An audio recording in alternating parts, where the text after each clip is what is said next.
have so much stuff piled up around me.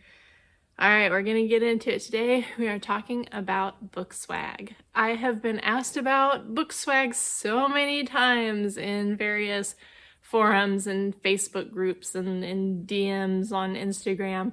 So I have answered a lot of these questions a lot of times, and I figured it was a good idea to finally put everything together in one place. So I love book swag. I love it when you pre-order a book and you get like little prints and little bookmarks and other stuff like that.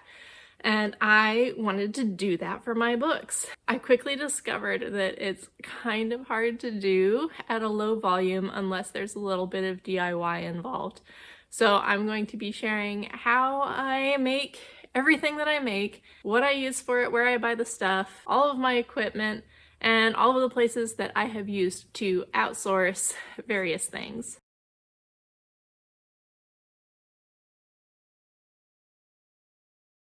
So we're going to start at the top with the easiest one, and that is the bookmarks. Everybody likes having bookmarks to go with their books. They are a fantastic piece of marketing media. It's something that you can easily carry around with you, and you can like leave it on bulletin boards at coffee shops, or you can hand them out to people who ask about your books. And people generally like having bookmarks because if you are a reader of paperbacks, then you probably can't have enough because you're constantly losing them. So these are 4 different bookmarks, and all 4 of them are different. I'm going to be sharing a little bit about each one of them. This one is your basic bookmark. This is a really heavyweight cardstock, and this is one that I had printed professionally by Cat Print. I love Cat Print. They have good prices and low minimum order quantities. You can get one of something if you want. If you go with Cat Print, I highly recommend getting one of their little sample books because it shows you all the different types of papers and cardstocks that they have. So here you can see there's like a bunch of different cardstock samples, and this will let you pick like the thickness of the cardstock that you want and also the finish. Some of these are matte, some of them are satin. This one here is a really heavyweight one. That is this one here. It is the extra heavy cardstock satin, and that gives you this result. The only problem that I have had with Cat Print is that their printers print so dark. So if I make a design like this and I want to have it printed by them, I know that after I get a good looking print on my home printer, I am going to need to go into the levels on the image in Photoshop and bring up the midtones on the levels by 0.15, and it is consistently 0.15 for some reason. But that gives you this, and you can see that the print quality on it, hopefully it'll focus okay on there. The print quality on these is just lovely. One of the nice things about having Cat Print do the coated bookmarks like this is going to be water resistant. So if anything wet gets on here, the color's not going to bleed everywhere. It'll get wrinkly and ugly, but your color's not going to run. This one is a homemade bookmark that is printed just something off my printer at home. I use a heavyweight cardstock from the craft store, found just in their scrapbooking section, and then I run it through a laminator. So it's nice and shiny, it's water resistant. It's really important to me to be able to have the water resistant bookmarks just because you never know what's going to happen. And also having it be water resistant means it's less likely to have the ink or toner transfer to the pages of the book that it's in. There are some shortcomings with printing at home like this. In particular, that the image quality is never going to be as crisp. And I actually have an example here from when I launched Serpent's Tears, which is the second book in the Snake's Blood saga. When it first went out, I didn't have my bookmarks from Cat Print, so I printed them at home, and this is the one that I printed at home. And it's like, as far as bookmarks go, it's fine, but you can see that like the color saturation in the one from Cat Print here is way better, and the texture of like the grasses and everything is just so much more crisp. Now, it is possible to get quality like this from my printer. I use an Epson EcoTank 7750, and I I have a love-hate relationship with my printer, whose name is Eustace, because he is terrible and he deserves it. This is an image that I printed with my EcoTank, and you can see it is just as saturated and crisp. The colors are a little bit different because, you know, cat print is always darker, but the colors are really saturated and like the image is really, really crisp and sharp. So this is done on photo paper. So if you want like a really high quality output from the prints on the EcoTank or your home printer, you're going to get much better results printing high quality on photo paper instead of high quality on cardstock. Because part of the reason that this loses so much detail is because the paper is matte, so it kind of feathers whenever it prints. This one has been a favorite for a lot of people for obvious reasons. It's so pretty because it's sparkly. This is another one that I had done by Cat Print. Their hollow shatter cardstock is not as heavyweight as their regular cardstock, so you can see, you know, this is a little bit more floppy than the regular heavyweight cardstock, but these are beautiful. People really love them, but it is possible to get this effect at home too. You can buy sheets of like holographic clear laminate, and it's just like sticky, almost like a contact paper. It's a clear vinyl sheet that you can apply over sheets of bookmarks before you cut them apart, and that'll give you this same effect with a home printer. This one here is my latest bookmark, and this was the first one that I had done by a local printer. And part of the reason that I had a local printer do this instead of Cat Print is because shipping costs are getting so high that it has become really, really expensive for me to get my 50 bookmarks for each book from Cat Print. And I wanted to explore some of the options. So I went and I met with a local printer, and the owner said that she could do basically anything I wanted. It's just like if I am paying with a card, it's a $5 minimum that they have to have for their payment processor. But like one sheet of bookmarks from the local printer on this heavyweight cardstock, and you can see this printed like really nicely. It's a really, really nice quality print. It's only like $1 or so, and I think they did like 3 or 4 bookmarks per sheet. So it ends up being way more cost effective for me to get it locally. It's just not as thick as the ones from Cat Print. This is the heaviest cardstock that they have. It's still fine. Like most bookmarks are probably like this, but I just really like that super heavyweight cardstock. This is okay, and I'm going to continue to use this printer because they are great and they are so fast. She was able to get this done basically the same day that I sent her the file. So if there happen to be any like small locally owned print shops around you, it's definitely worth checking to see if they can make these. One thing to keep in mind is that most printers are going to want your images to be in CMYK color profile, which that aligns with the colors of the toner, because, you know, printers don't use like the standard color wheel of red, blue, green. They have cyan, magenta, yellow, and then the black, which is the K.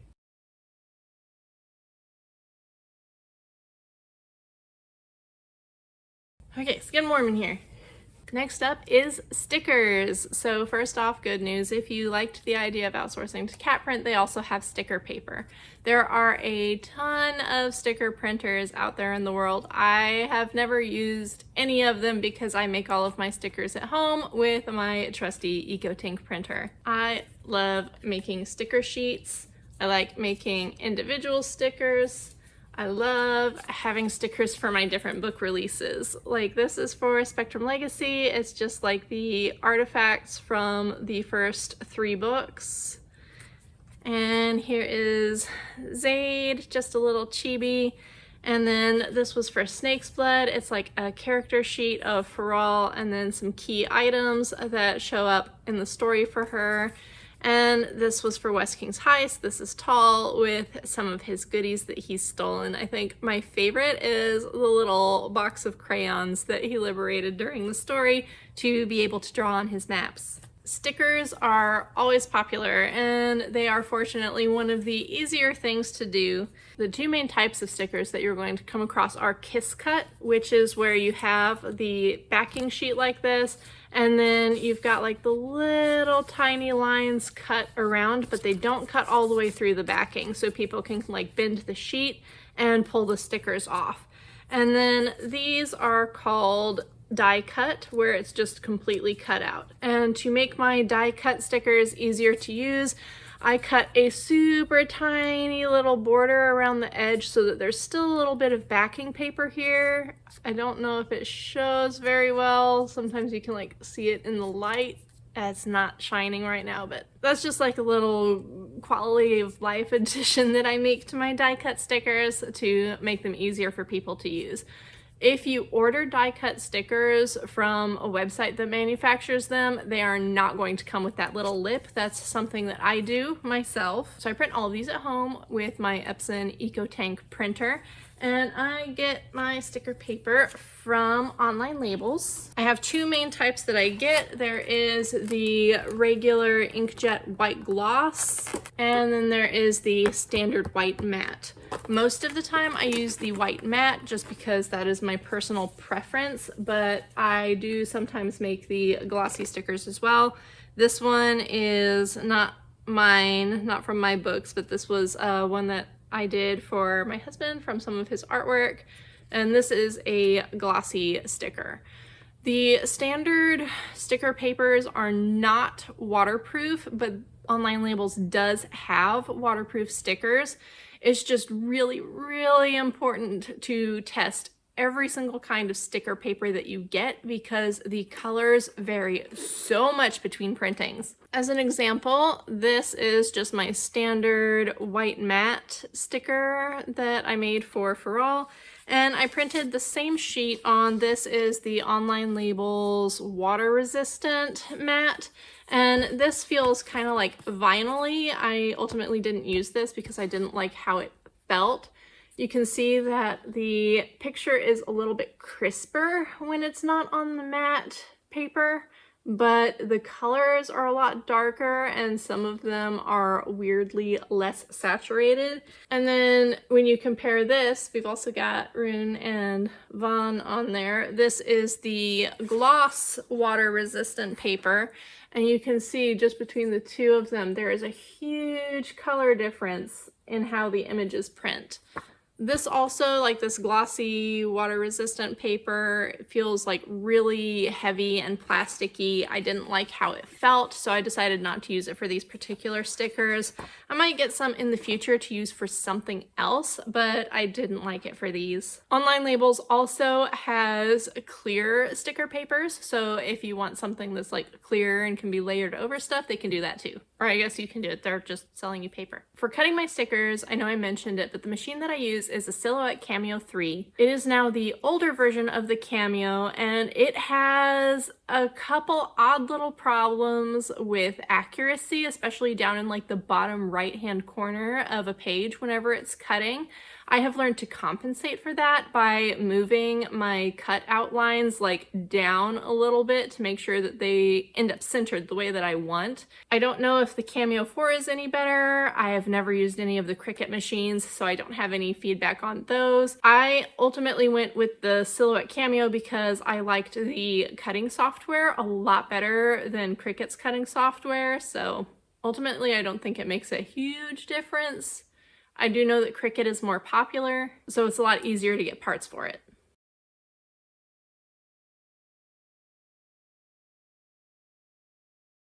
All right, next up, let's talk about prints, because I love having like printed character artwork and things, and unsurprisingly, I do a lot of this at home. Like I shared before, I can get really nice quality with photo paper.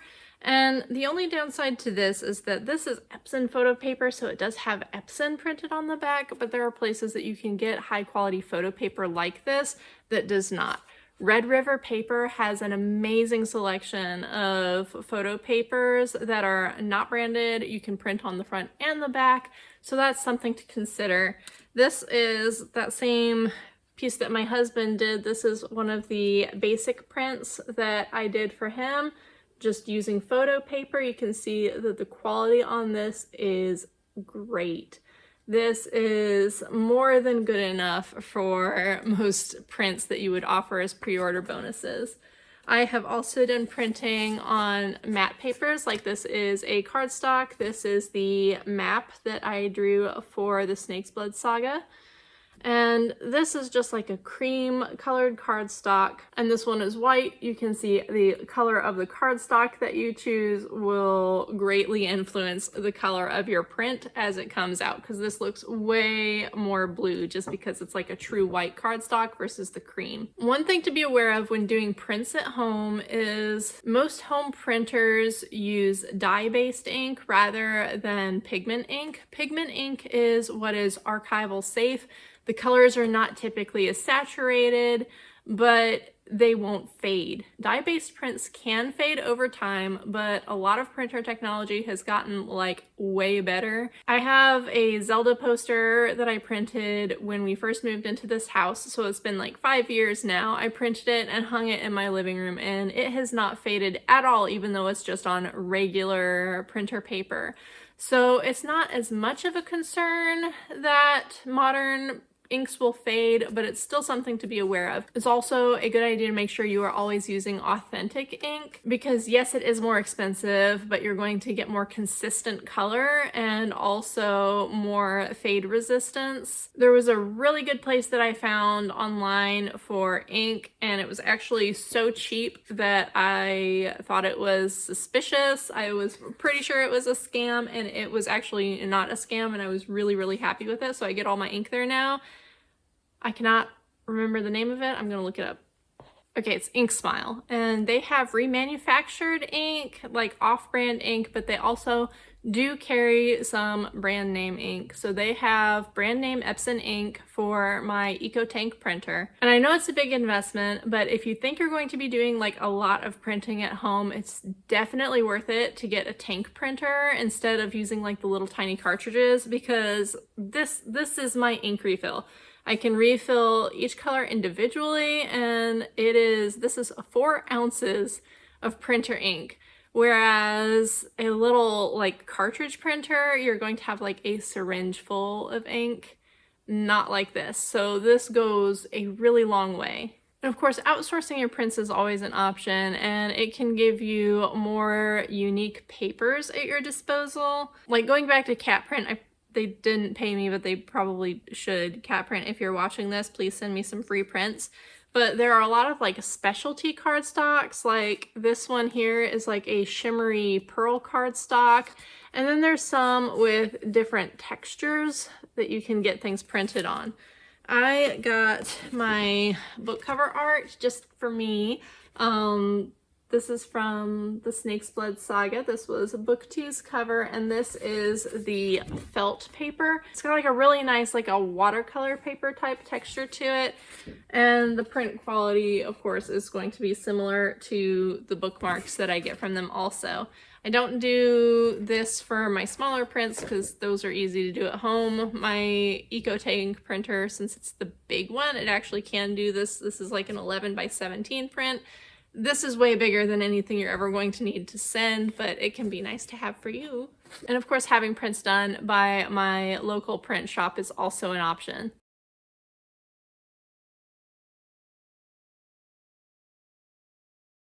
Another thing that I have done is acrylic charms, and here is one of Rune from the Snake's Blood Saga.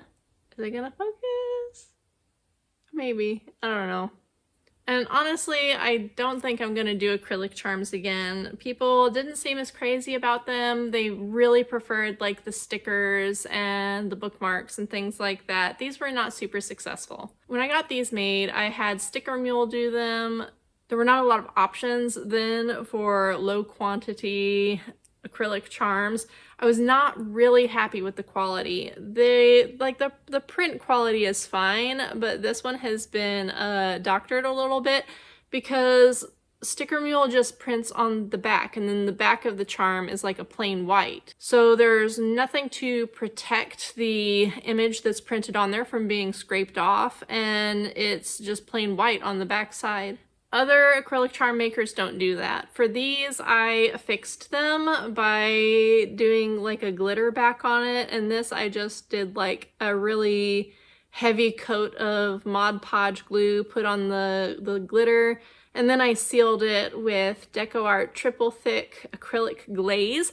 But it was a major undertaking for me to hand glitter the backs of all of the charms. So that was kind of a pain, and definitely reasons that I wouldn't use Sticker Mule again. There are other options now, companies like Vograce, but I have never used them, and I don't know if I will, since these did not go over super well, so I don't think I'll be doing them again. But the only other thing that I will say is that a lot of companies that do the charms don't include the little charm strap on top, so I actually had to order these separately.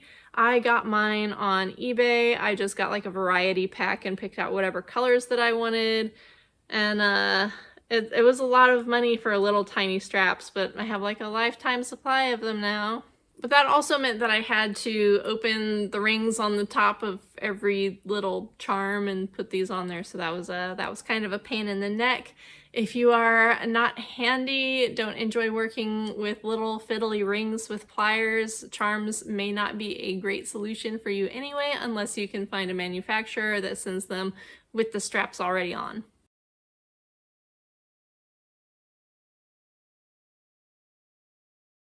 Probably the best received piece of book swag that I ever sent out was there is a star emblem in the Snake's Blood saga. It's the royal family's crest, and it is also the chapter header graphic in book 1. So I made that symbol into a vinyl decal, which of course you won't be able to see well here because it's white on a white background. Okay, so this is not book swag. I will talk about this at the end just because I know people will be curious, but this is the symbol that I had made on the little vinyl decal here. So people can put the symbol from the book on their stuff, and I got so many pictures back from readers who put it on like water bottles or on their laptop or on their phone case. Somebody put it on their car, and that was really cool. This kind of thing is what a lot of readers and fans of media in general really like, because it's something that lets the nerd flag fly, but subtly. You're not going to know what this is unless you are also a fan of the series. And that's true of like the decals that my husband and I have on our cars too. So when people see stuff like this, they know it's something, but they don't know what it is, and they don't really care unless it's something they recognize. And then it's something that, you know, people can mutually connect over. Most of the time you're not going to get questions of like, oh, what's that symbol on your water bottle? So people tend to prefer things like this over character images or anything that's like a recognizable logo. That's even true of franchises like Star Wars, because you're unlikely to see a car that has a Star Wars sticker on the back that says Star Wars, but you're gonna see a bunch of like the Rebel Alliance emblem on somebody's windshield. So like with a lot of other things, I made these at home. I just used my Silhouette Cameo. I used the Cricut Premium Permanent Vinyl. I said it wrong. But if I was going to do it again, I would probably get a different kind of vinyl, probably like the Oracal 651, because it is not as clearly branded on the back, so it looks a little bit less homemade. Nobody cared that this was homemade, but if you don't have a cutting machine though, there are tons of vendors out there who will give you like a little cutout decal like this. If you have a friend who has a Cricut or a Silhouette Cameo, you can probably give them some cookies and convince them to let you run a roll of vinyl through and make you some decals like this. But this one was so easy to make. So if there's any kind of little emblem from your series that really stands out, consider using that as like a decal, because people love these. So I think that's most of what I have made as far as book swag goes. There's obviously other stuff you can do. You can have custom jewelry made, you can have other little custom charms, enamel pins. Those things tend to be really cost prohibitive, so they're not stuff that I have done. I do have a friend who made custom teas for her book series. I think she used Adagio's Fandom Blend site, and you can upload your own label and then customize a blend of tea to make a flavor of tea that goes with your books. And that is the coolest thing and something that I want to do eventually. It's just not something that I've done yet because I know I would have to order several samples to be able to get a mix that I really like, that really suits my stories. So that's something I'll be exploring at some point, but it's not something that I've done as like a pre-order book swag, and I don't think that it's something that I would be doing soon. There are also options like soap and candles, and there are so many artisans who make things like that. We have an artisan soap company not far from here that would probably be more than happy to make me a custom mix for a book release. But I probably would never do that unless it made major sense for the story to have soap go along with it. But there are two honorary mentions that I will share. One of them is my free ebook business card, which is super easy to carry with me and hand out. It's just got the book cover that I drew for Gail's gift on the front. It says free ebook to, you know, catch people's eye. And then on the back, it's just got a QR code that people can scan that takes them to BookFunnel to be able to download this ebook for free. Of course, you can have something like this made from like Staples or Office Depot. You can get business cards from like Moo or Vistaprint, or from a local printer. I just needed these very quickly, so once again, they are just like a basic cardstock that I ran through my EcoTank printer. And then lastly, there was the notebook. And I'm kind of sad that this one didn't work out because I really liked the idea of having like book covers, or at the very least an emblem like this on notebooks to be able to give to some of my most avid readers. I got this one from Zazzle, and it was, I actually think I shared it in one of my really early videos where I was unboxing all the stuff that I got from Zazzle. I had a promo discount code, but this was still really expensive. It was like $8 even with the discount.